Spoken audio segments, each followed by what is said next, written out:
Good afternoon, everyone. It is now 1 o'clock. I know we're going to get some additional people joining us as they're trickling in from other meetings and lunch and things.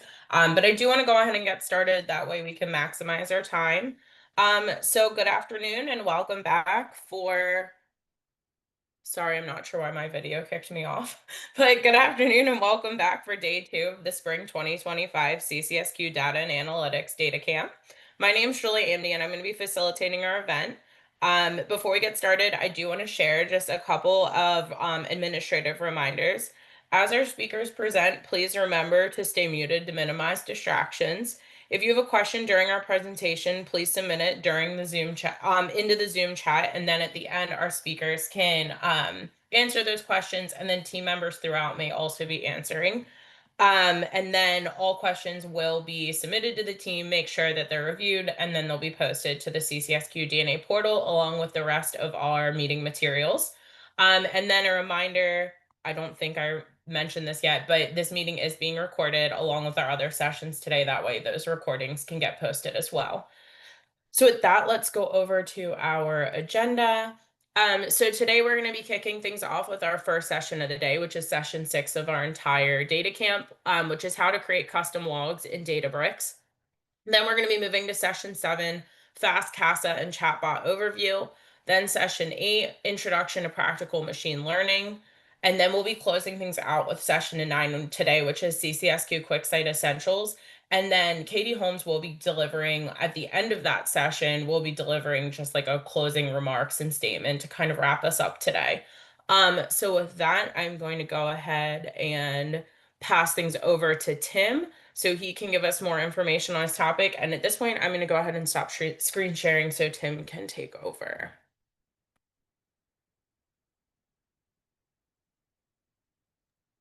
All right, thank you, Julia. I am going to start sharing my screen.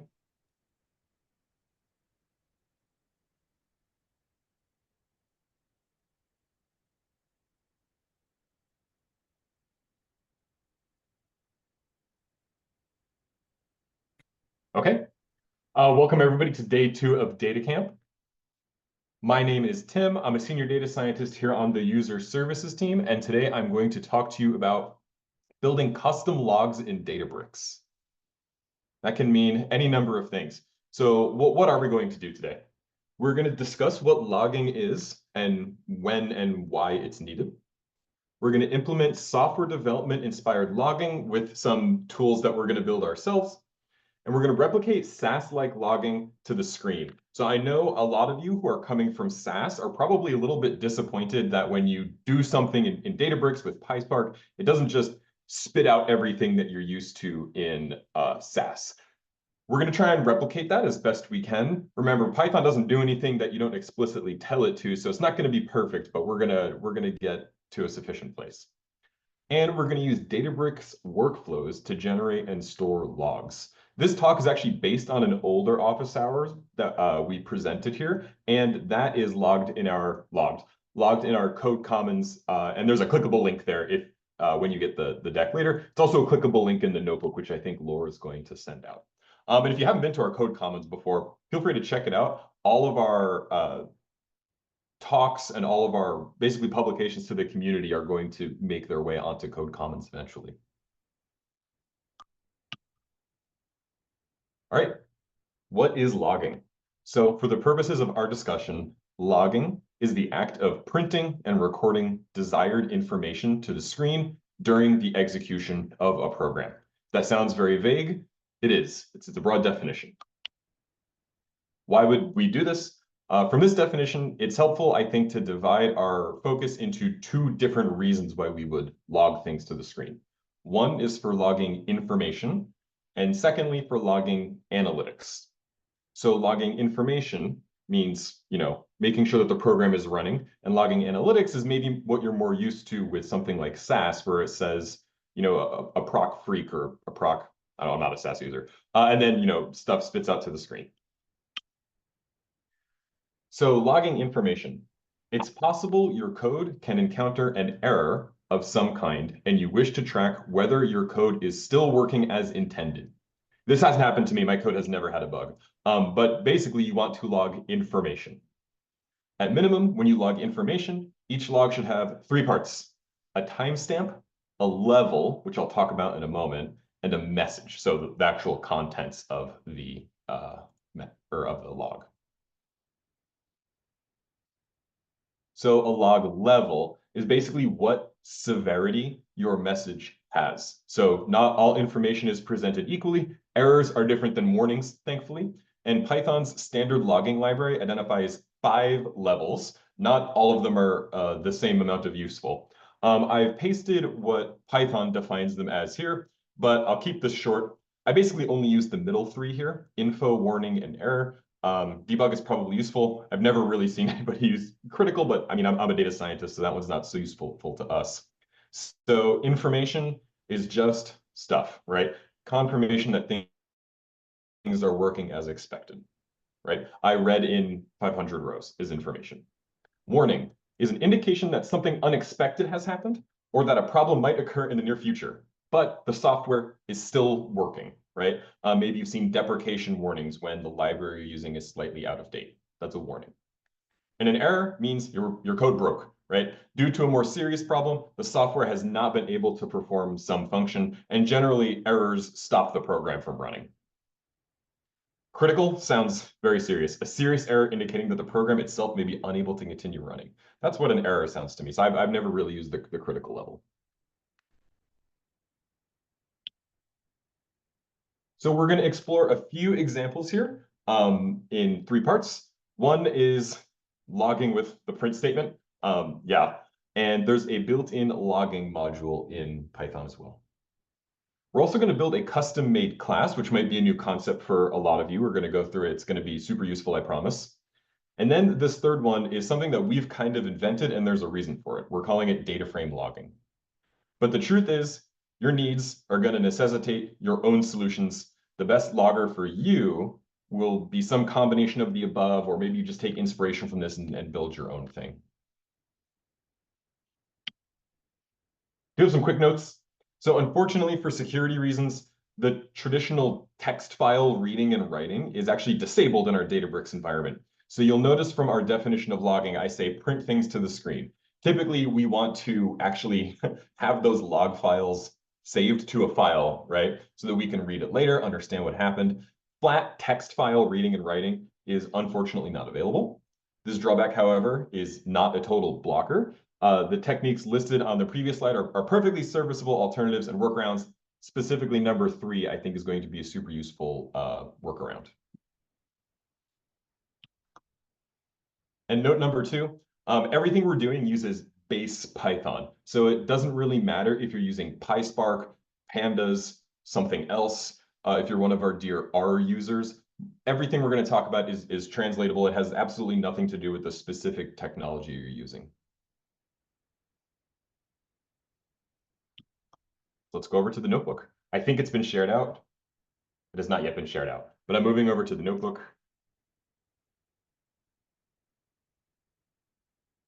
And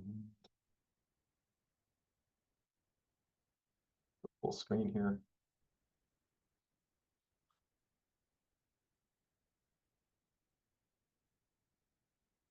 I'm zoomed in pretty far here, but I think this is all right. Awesome. Thank you, Laura.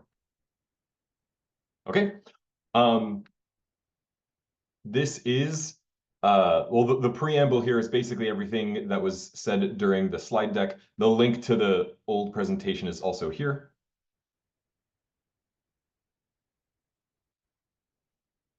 So we're going to talk about a few options. The first one is the simplest and also the most boring. Use the print statement, right? If you want information printed to the screen, just use the print statement. So here it is. Hello, this is a lot. Oops. Start, attach, and run. Should have done that before. Now we get to patiently wait for my cluster to spin up. But yes, using the print statement is just a log, right? It seems simple. Maybe this is your first experience with logging or debugging. You print I'm here or I'm here, and if the second print statement doesn't run, then your code had a bug somewhere in the middle. I do actually want to wait for my cluster to run. I was prepared for everything but this.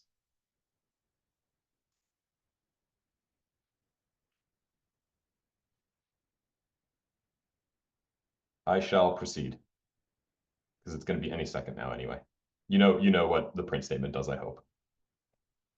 You might think this is overly simple. I mean, honestly, if you're doing serious logging, this is probably overly simple. For a more proper use case, Python does have a built-in logging module. There are also a million third-party logging libraries out there, but I want to focus on Python's built-in logging module that you might find useful. There's more to this library than what I'm showing, like a heck of a lot more. But at its core, it is basically just a fancy use of the print function.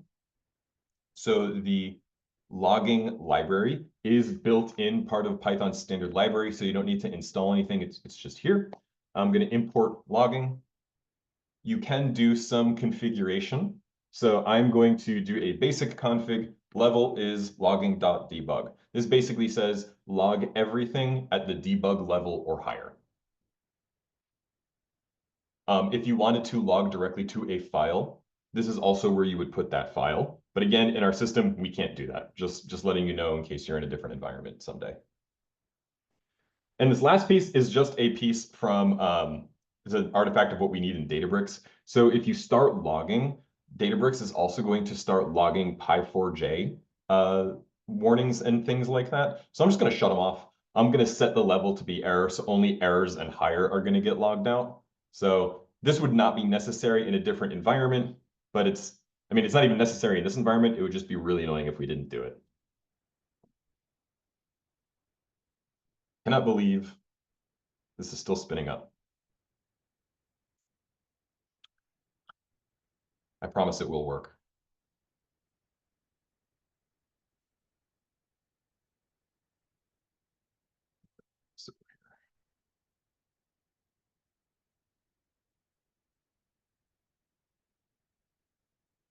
All right, here's another abridged explanation of these 5 log levels. Generally, info warning and error, see major use. I'm sure you could find a use case for these other ones.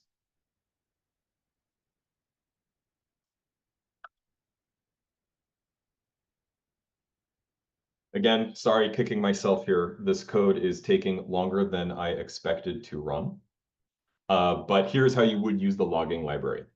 Logging.info, logging.warning, logging.error, logging.whatever. It's basically just a print statement, right? But if you were using more sophisticated settings in the logging module, this is how you would start to create logs. But again, at the end of the day, it really is kind of just the print statement. All right, I want to talk about R. This presentation is very Python-centric, but I am also an R user at heart, so I don't want to leave the R users in the dust. I have a breadth of experience logging in R as well. So while there is no built-in logging module in R, R has something called the sync function. The sync function works a lot like a VCR back in the day where you had a TV show that was coming on and you would hit record on the VCR and it would just kind of record everything that played on the screen. So you say sync and then the path to your log, right? And this would create the log. So that's how you would start the recording. And then you would have some code that runs in the middle. And then you would just run sync again with no arguments to stop the recording. And what will happen is everything between these syncs will get saved out to a file. Whoop! Sorry, I think my cluster finished spinning up. No, I just get a green dot. What are we waiting for?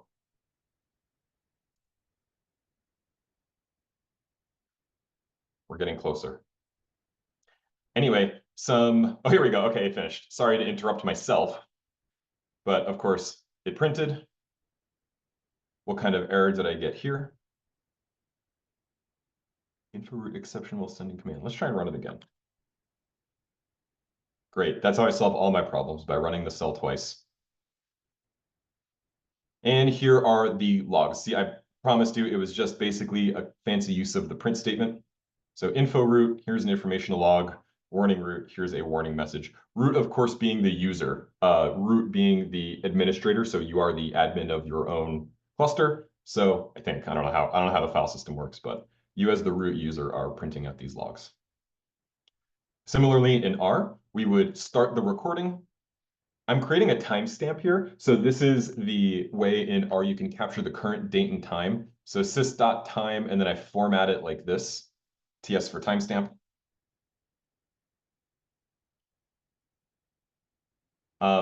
One thing you should always do when logging in R is to print out session info. So the session info function, I'll just show you in a minute, but you should always do this. And also, don't use print. I guess I just used it up here by accident. But unlike Python, the print function in R prints things out as a variable. So you get to see that block 1 in front of everything, which is kind of ugly and takes up space. Instead, you should use the cat function. Cat is short for concatenate, but really it just regurgitates what goes on in there to the screen, and you have to supply a new line character or else it won't even go to the next line. But for now, I want to show you what the session info function does. So if you're an R user, this is an absolute lifesaver. So the session info prints everything about your current session. Running under Ubuntu 22.04, I don't even know what this is. Some system variables, what time zone you're in, I think that's a C compiler, I don't know. Some attached base packages, and then what other attached packages you are in. So we haven't attached any packages in R yet, but it's saying I'm using Spark R 3.5, rserve 1.8, and compiler 432. Sure.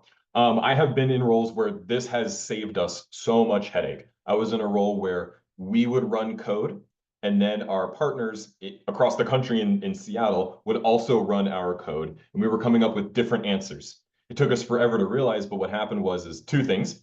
They were using a different version of the same R library that had a slightly different calculation, and they were running 32-bit R, and we were running 64-bit R, which means that their floating decimal points were rounding to a different precision. That's how crazy this bug was that we couldn't find. But system or session info helped us solve that problem.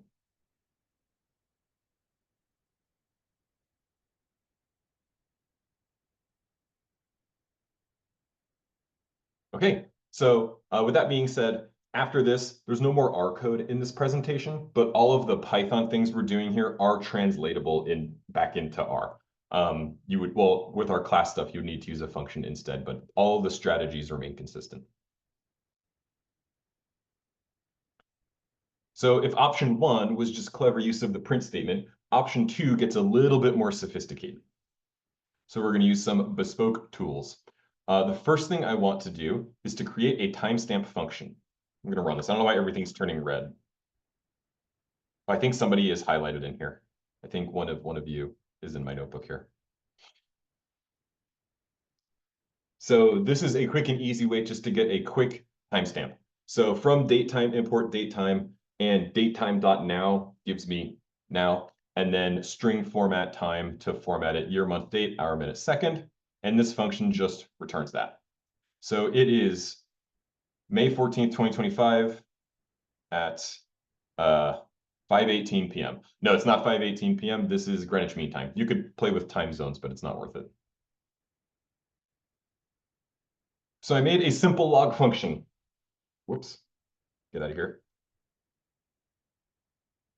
Is this me? Who's highlighting my stuff? It's turning red, not a big deal.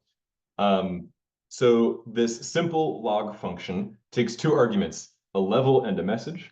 I have a quick assert statement in here to make sure that one of your levels is one of the 5 allowed levels and to give you an error if it isn't. And then a print statement using an F string. So what this does is it prints out the timestamp, a vertical bar, the level with some spacing added. That's a left justify method. Some spacing added, and then a vertical bar, and then the message. So I run it.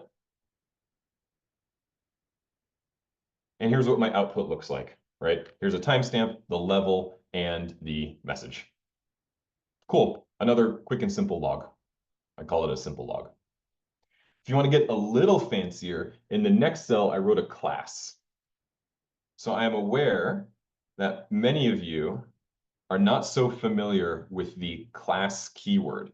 And I know that a lot of like online Python tutorials and things like that tend to skip over the class keyword because it's not part of like, base programming. And I think that's a shame because the class keyword, when you know when and where to use it, is a super useful tool. Very few things are impossible without it, but when you know how to use it, it really just feels like a new superpower. So what is it? The class keyword is how you create a new type of variable. There are many types of variables, right? Integer, string, list, data frame. These are all types of things you can make. When you use the class keyword, you're making your own new kind of type. So when I say class logger, I am making a new logger variable type. When you define a function within a class definition, these aren't functions, they're actually methods. They just look a lot like functions. This is a very special function that you can only call on a logger object. So this kind of object, what can it do? It can log. And in here, you can see the same code I had up above. Classes are also supposed to be defined with a special init function, which is basically how a class object is initialized. So this one can be initialized with a file if you'd like to provide one. So self.file is file.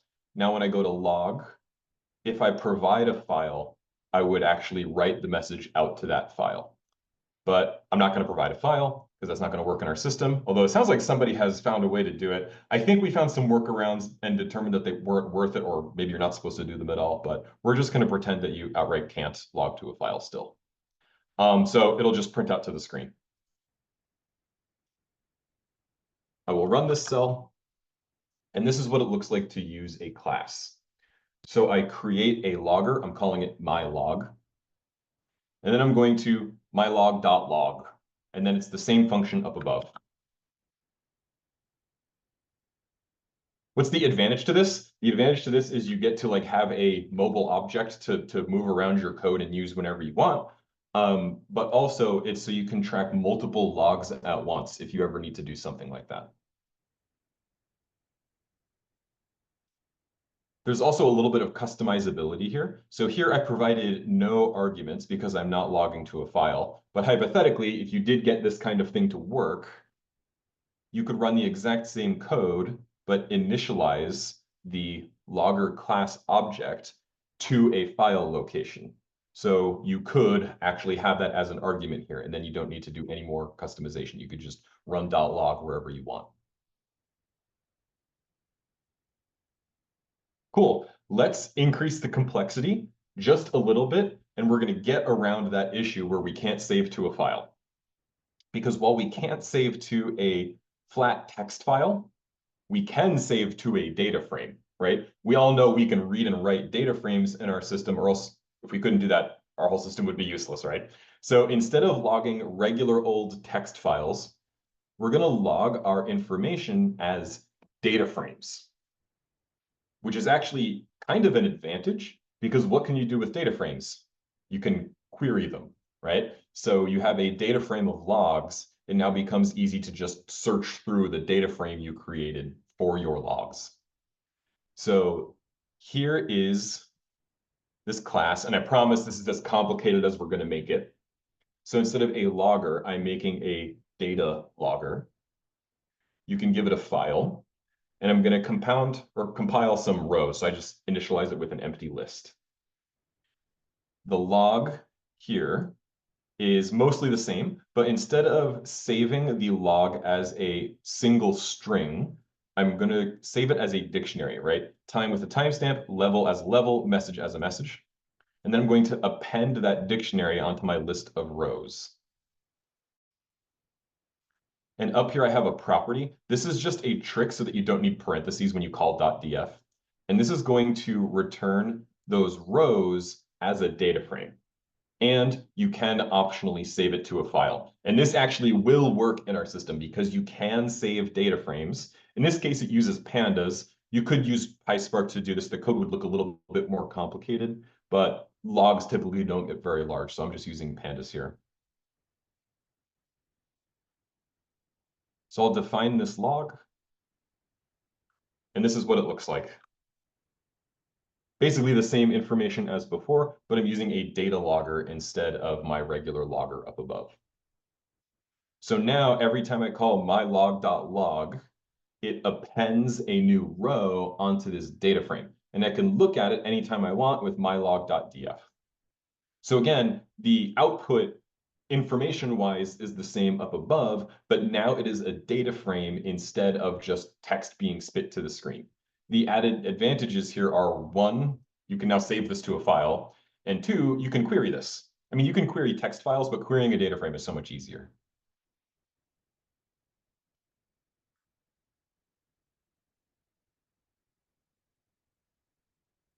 Megan asks, is there a way to trigger a warning in a workflow? I have only found that I can raise exception to get any indication of a problem, but that is an error and stops processing. So we're going to talk about workflows towards the end of this, but all of this code can be, triggered. I mean, it's just Python code, so you could put that in your workflow.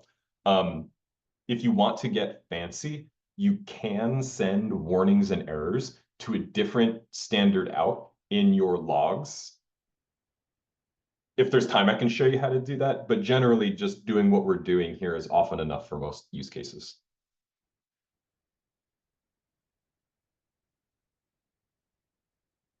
Okay, and the last thing of part one here is this code actually could run if I set it up with a location output. I didn't do that here just to keep like the presentation on the simpler side. I don't want to have to switch windows a whole lot, but you could create this data logger with a path to a file and then start logging, and then it would get sent to that file every time you logged. So super useful. Your output is actually being saved somewhere so you can look at it later with a timestamp, which is of course really important. Okay, I'm going to go back to the slide deck here and move on to part two of our talk here.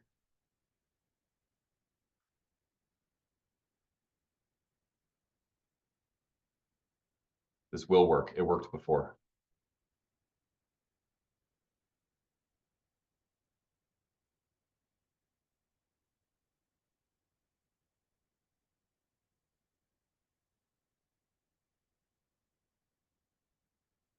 Get there. Okay. All right. So part one of this talk was logging information. Basically, is my code working? Part two is on logging analytics, because we are data people. As data practitioners, it's often not enough to know that our program is working.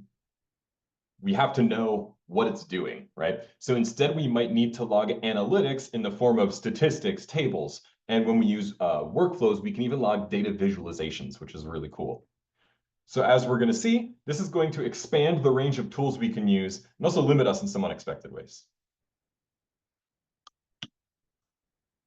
So what are we going to talk about? We're going to talk about some best practices for logging data transformations, and we're going to use a Databricks workflow to run a notebook and store those logs. So logging analytics, we're basically trying to replicate SaaS-like logging here. And a best practice for that is to log all data transformations as best you can.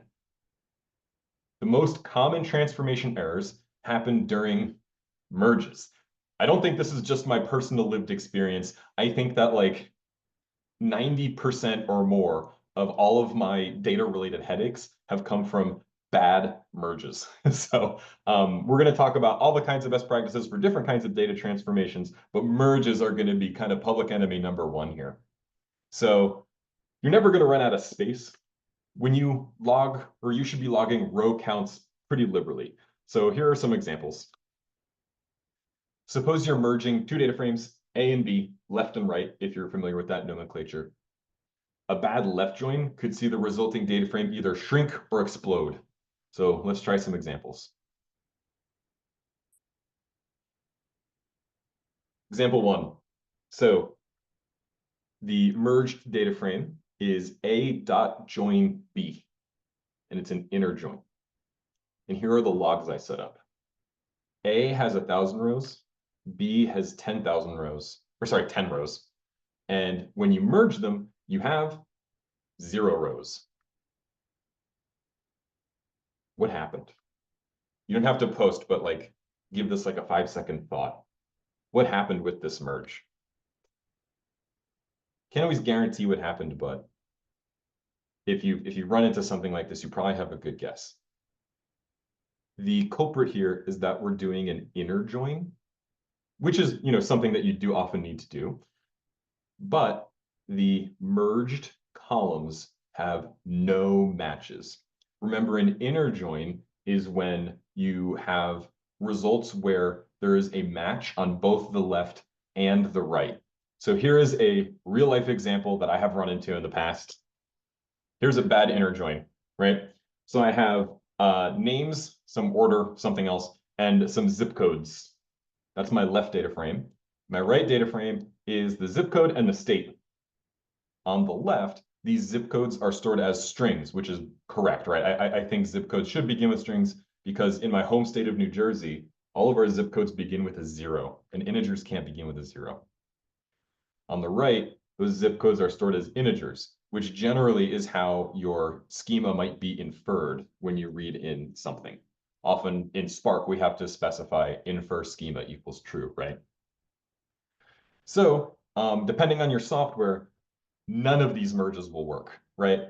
43212 on the left, 43212 on the right. While they look the same, one's an integer and one's a string, there is no match. So if you try to do an inner join here, for most software, maybe not all, there'd be 0 matches here and your resulting data frame would have no rows.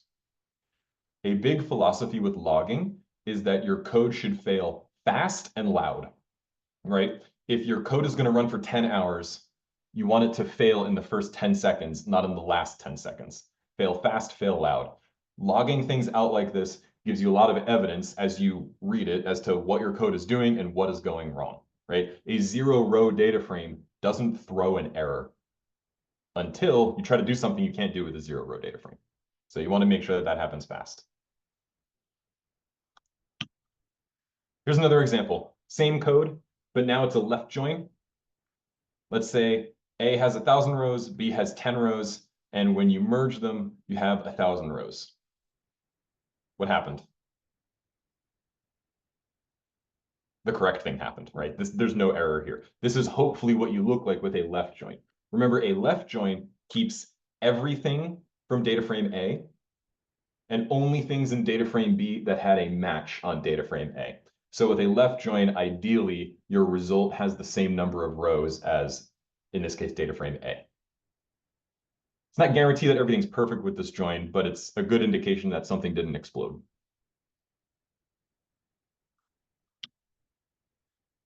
So here's some more general advice. Log merges thoroughly. Row counts of all 3 tables, mandatory in my opinion. Another good idea is to see how many missings there are in the merged values. The workflow I'm going to show off later has an example for this. But basically what I mean is, in this example, I want to merge how many states are missing in the resulting data frame, right? Did everything on the left have a match on the right? That's a good thing to log as well. For filters, log row counts before and after. Log the number of rows affected by data transformations, right? I think there are certain maybe SAS procs or SQL queries where it'll say, 100 rows were affected by this, right? Like something like that. Log row counts on data reads, and maybe also on data writes. Log statistics and frequency tables that you might be interested in. And if you're running the workflow, you can even log graphs, which is pretty cool. I see there's a lot of comments coming in the chat. I can't always respond to all of them, but other members of the user services team are going to be tackling them as best they can. And at the end of this, there will also be some Q&A where I'll try to catch up on the comments as well. All right, some words of caution on speed here. In my examples today, row counts and statistics are computed without regard to computation speed. If you are working with PySpark and you're working with a very large data frame, even the simplest of calculations can take time. I was once working on a project where we were working with daily stock market data, so billions of rows per day.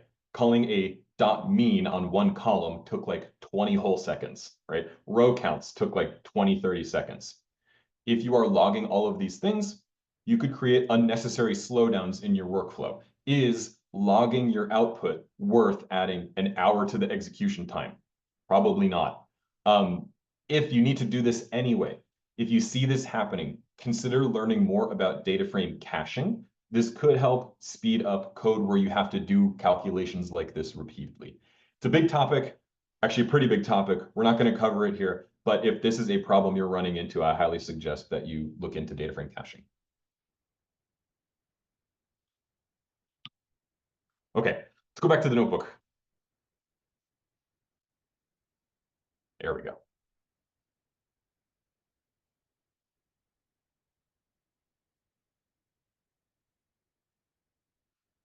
If you're not used to this yet, I'm importing something that's basically a mandatory import for all things PySpark. Import pyspark.sql.functions as f. If you've never played around with this before, PySpark SQL functions is the location where all of the useful functions come from, like f.mean, f.count, f. Standard deviation, all that kind of stuff comes from f.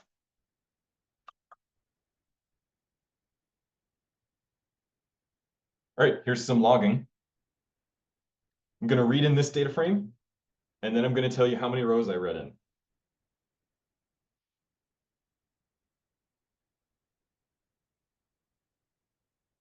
It would be hilarious if this did not work. No, it wouldn't.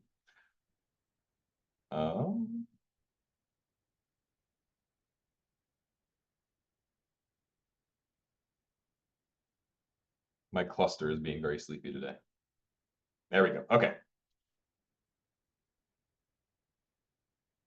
So reading in this table, success, you read in 1460 rows. Reading in this table, success, you read in 4 rows. Super useful. You basically should always be saying stuff like this.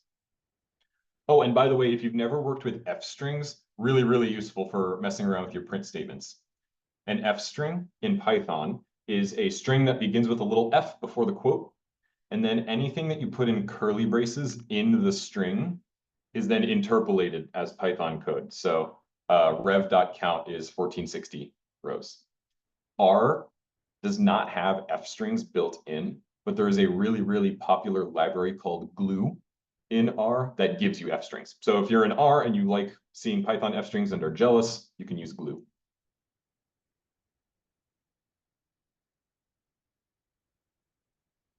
I want to introduce you to the data that we're kind of working with here, although it's not super important. So we have revenue data. We have date, department ID, and revenue. So the date goes through calendar year 2025. So we have future revenue. And department ID is just an integer 1, 2, 3, 4. And revenue is the revenue on that date in that department rounded to the nearest billionth of a penny. You could tell that I forgot to round the data to the nearest penny when I was simulating data. And the departments table is only 4 rows, and it's a mapping of the department name. So there are 4 departments here. And ideally, what we want to do is we want to merge the departments onto the department revenue. I don't want to say January 23rd, department 1. I want to say January 23rd, data engineering. So that's the merge we're going to do here. Now, here is sort of the power of the print statement mixed with the inconvenience of now having to write more code than you expected to. So we are merging revenue rows and department.count rows. Then I'm going to actually carry out that join. And then the result is going to have this many rows. And then, well, I'll just run this first before I start talking about this last statement. So merging this many rows, and the result has this many rows. Generally, you can tell from these 2 lines that this merge went off without a hitch. This is good output.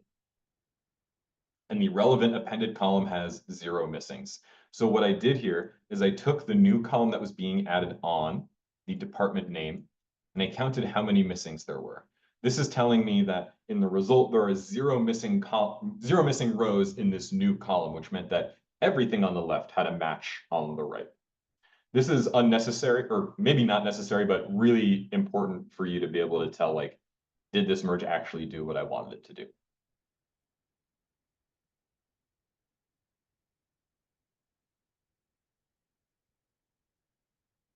Logging analytics, like we're doing here, feels a lot like doing EDA, right? Some exploratory data analysis. You want to look at the department names? Go ahead and count them up.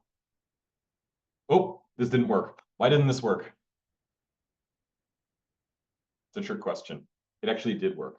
Remember, PySpark is lazily evaluated, which means that you give PySpark instructions and it doesn't actually carry out those instructions until you ask it to.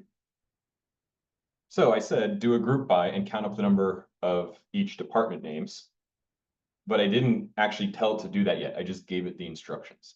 Using the display function, we'll force it to actually go through these instructions because now I actually do want these counts.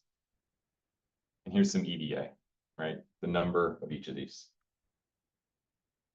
I want to go a little bit faster here because I have my eye on the time and I'm running into my Q&A time, I think. Here is a filter that I want to log, right? So I want to log my filter down to only the data analysts, right? So before, I'm going to count the number of rows. Then I'm going to carry out the filter, and then I'm going to log the number of rows after. And I took all 1460 of my rows and I filtered it down to a good, clean 0 rows in my output. Uh-oh. I discovered an error in my code through the power of logging here. I have zero rows in my output. So after some intense mind racking, I went and I got a coffee and I came back with some fresh eyes and I realized my error here actually comes from a typo. There's no data analysts team, there's the data analytics team. So now I fix my code and here we go. Filter down to 365, one for each day of calendar year 2025. Looks good. You might be saying, Tim, this is miserable. This is so much more typing than I want to do. That's okay. There's only so many operations that we want to log here. So building our own functions can simplify this a little bit. So here are some custom functions.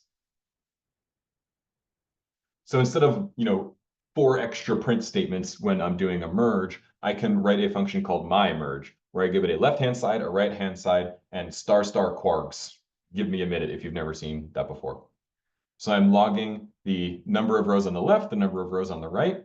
I'm carrying out the join, and then I'm counting the number of rows in the result, and then I'm writing those print statements just as I was up above. Now, what is this? Maybe you've seen star quargs when you're reading documentation. This is a blanket function or a blanket variable that just means everything else that could go here, right? So if you look at the documentation for .join has like 100 optional variables you could be using, right? You can specify what variable to join on, how you're going to join, how the join is going to handle missing values, the suffix if there are matching column names on the left and on the right. There's a million of these things, right? Do you sort the data after the join? These are all optional arguments that .join has.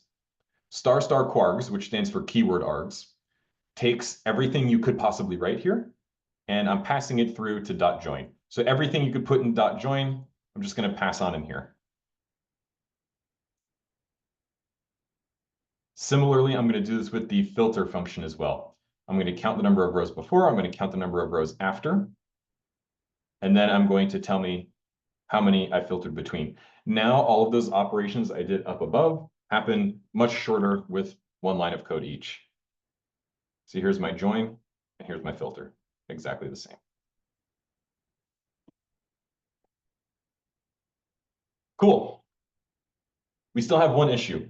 One issue is, how do I record this, right? Like, this is great to see now, but like, it's not saved anywhere, right? This is just a notebook and I can run the notebook and see the results, but I want like multiple runs of my notebook to be recorded so I can see how my data is changing with every run or if bugs are introduced. With that, I'm going to show you how to build a Databricks workflow. Hey, Tim, I just want to give you a quick 5-minute warning as well. Yes, thank you. Yeah, no worries. I'm like nearly done here. Okay, so on the left side of your screen, in addition to workspace and catalog and the SQL editor, there's a workflow button. And if you go here, you can see all of the different workflows people have set up. I have it filtered down to the ones owned by me. So before today, I wrote a DataCamp logging demo. And it brings you to the runs page, which is actually pretty confusing. What you want is the tasks. And my workflow here has only one task, data logging demo. And you could basically add here, it's very, very point and click. I'm not showing you how to create one from scratch, but if you went here, you would have no trouble, basically just clicking the options yourself. I gave it a name. It's a notebook. There are other options. Where is it? The notebook is in my personal workspace, or actually it's in the public workspace. And here's the path to my notebook. It is, spring 2025 data camp, and it's a job, logging job. So here is the path to the notebook. I set it up on a specific cluster. And then there are other things you can mess with here, but really this is all you need. So this is my job, and now I can just click run. And I can view my run. I'm not going to wait for this. This run should take about 20 seconds, but for some reason, recently my runs have been taking closer to 4 minutes instead of 20 seconds. And we think it's because of the recent background changes that we've been making here. Ideally, this will get cleared up and we'll be back down to a 20-second run again.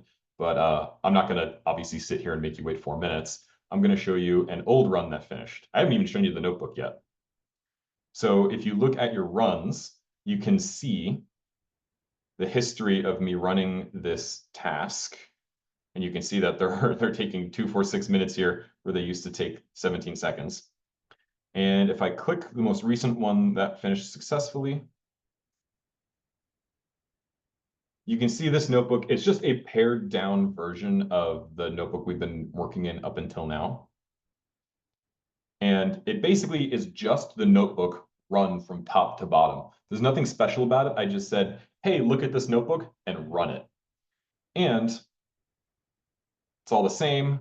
Here's all the stuff, right? Here's basically everything we were just going through. And the output is here. You can look at this whenever you want. I want to go back and show you.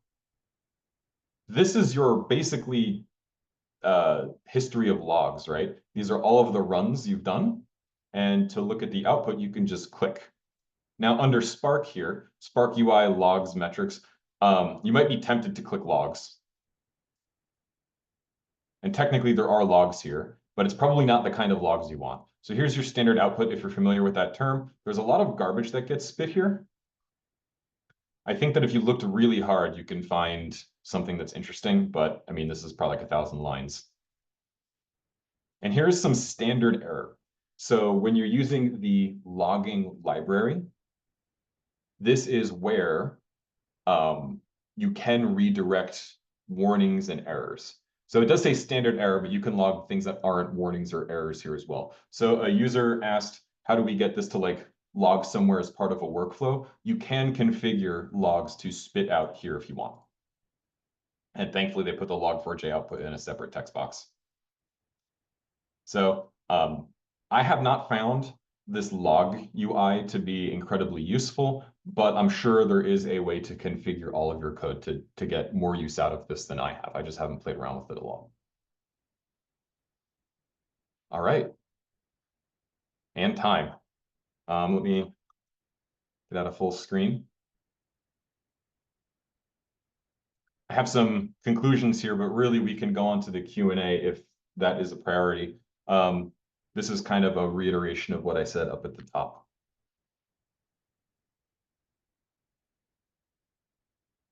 Oh boy. Hey, Tim. I Hi. think we're okay. At this point, we only have one unanswered question, which is how long are your workflow run logs saved? If you want to answer that while I get my deck back up. I would love to answer that if I knew the answer, actually. I wonder, does anybody know how long workflows are saved for? I'm not sure if there's a built-in limit. Um, yeah, so I believe the output of each run gets saved for, oh man, there's I'd have to look to see what the retention policy is currently, but it's something that can be edited in the configuration, but I might be able to find it here. Hang on. Well, while Derek is looking, I also want to point out that you can save the output. So I think I saw somebody ask something about exporting things in HTML. Right. There is just like a download HTML button. So even if the retention policy is like short, you could always just save it somewhere. Yeah, I'm not sure. I don't think I can find it through the UI. I think we'd have to look at the back end. Okay. I want to say it's like 30, 60, or 90. I know that's a wide range, but Yeah, it's 60 days. okay. Thank you, Oren. 60 days.